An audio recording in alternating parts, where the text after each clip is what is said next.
हमारे इंस्टाग्राम पे 2,36,000 फॉलोअर हैं। कितने? 2,36,000। तो आपकी सेल कितनी है अभी? लास्ट ईयर हमने क्लोज किया 15 CR पे, और इस साल अभी हम 11.5 CR कर चुके हैं। वो तो पता ही मैं इसलिए पूछा था, आप सबकी बोलती बंद कर दें पहले। તમારે પણ તમારી વેબસાઇટને એસઈઓથી ગૂગલ પર રેન્ક કરાવવી છે તો સૌથી પહેલાં એક સિમ્પલ વસ્તુ સમજો. જ્યારે કોઈ પણ વ્યક્તિ ગૂગલ પર જઈને પ્રોડક્ટ અથવા તો તમારી સર્વિસ સર્ચ કરે છે ત્યારે ગૂગલ શું કરે છે કે વેબસાઇટને ટોપ લિસ્ટ પર બતાવે છે.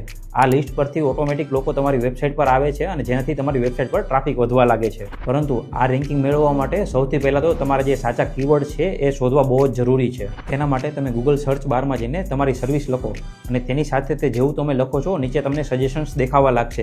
આ જ એકચ્યુઅલમાં તમારા રિયલ કીવર્ડ્સ છે. પછી તમે આ કીવર્ડ્સને વેબસાઇટના ટાઇટલ, હેડિંગ્સ અને કન્ટેન્ટની અંદર સારી રીતે યુઝ કરો. એટલે કે તમે જે વેબસાઇટની અંદર કન્ટેન્ટ લખેલું છે તેની અંદર તમારે આ કીવર્ડ્સનો યુઝ કરવાનો છે. પછી જ્યારે ગૂગલને લાગશે કે તમારી વેબસાઇટ પર જે માહિતી છે એ સારી અને યુઝફુલ છે ત્યારે તમારી વેબસાઇટ ઓટોમેટિક ગૂગલના ટોપ રેન્કિંગની અંદર બતાવવા લાગશે અને ત્યાંથી જ તમને ફ્રી ટ્રાફિક અને સેલ્સ બંને વધવા લાગશે. જો તમારે પણ આ એસઈઓની કમ્પ્લીટ સ્ટ્રેટેજી જાણવી હોય તો મને ફોલો કરીને કમેન્ટ કરો એસઈઓ, હું તમને તમારા DMમાં મોકલી આપીશ.